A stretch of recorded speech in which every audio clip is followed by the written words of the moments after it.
రాజకీయాల్లో విశ్వసనీయత, విలువలు, నిజాయితీ అనేవి చాలా ప్రధానమైనవి. అవి లేని రోజు రాజకీయ భవిష్యత్ అనేది ప్రశ్నార్థకంగా మారుతుంది. స్వార్థంతో చేసే రాజకీయాలు కొంతకాలం వరకు హాయిగానే ఉంటాయి, కానీ కెరీర్ని మాత్రం అంధకారంలోకి నెట్టేస్తాయి. నిజాయితీతో నాయకుడిని, ప్రజలను నమ్మి రాజకీయం చేసి ఉన్నత స్థాయికి ఎదిగిన వ్యక్తులు ఎందరో ఉన్నారు. అలానే తమ స్వార్థం కోసం ఆదరించిన పార్టీని మోసం చేసి రాజకీయంగా కనుమరుగైపోయినటువంటి వాళ్ళు కూడా ఉన్నారు. తాజాగా అలా రాజకీయ జీవితాన్ని ప్రశ్నార్థకంగా మార్చుకున్న వారిలో తాడికొండ ఎమ్మెల్యే ఉండవల్లి శ్రీదేవి పేరు వినిపిస్తోంది. ఉండవల్లి శ్రీదేవి 2019 వరకు ఎవరికి అంతగా పరిచయం లేని పేరు. రాజధాని ప్రాంతమైన తాడికొండ నుంచి వైసీపీ తరఫున పోటీ చేసి తొలిసారిగా ఎమ్మెల్యేగా గెలుపొందారు. హైదరాబాద్లో వైద్య వృత్తిలో ఉన్న ఆమెను పిలిచి మరీ సీఎం జగన్ ఆనాడు తాడికొండ సీట్ ఇచ్చారు. అలా ఇవ్వడమే కాకుండా ఆమెను అక్కడి నుంచి గెలిపించి అసెంబ్లీకి పంపారు.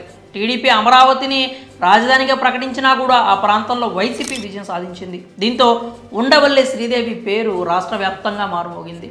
ఇక తొలిసారి వచ్చిన అవకాశాన్ని ఎంతో చక్కగా వినియోగించుకోవాల్సిన శ్రీదేవి రాంగ్ స్టెప్ వేశారని వార్తలు వినిపించాయి.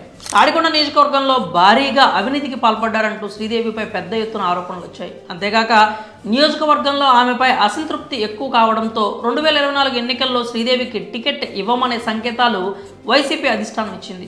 దీంతో ఆమె ఎమ్మెల్యే కోట ఎమ్మెల్సీ ఎన్నికల సమయంలో టీడీపీ అభ్యర్థికి క్రాస్ ఓట్ వేశారు. ఆ తర్వాత వైసీపీ అనర్హత వేటు వేయడంతో టీడీపీలో చేరారు. అనంతరం రాజకీయ భవిష్యత్ ఇచ్చిన సీఎం జగన్ను తిడుతూ చంద్రబాబుకు జైకొట్టారు. తాజాగా జనసేన, టీడీపీ విడుదల చేసిన జాబితాలో ఆమె పేరు రాలేదు.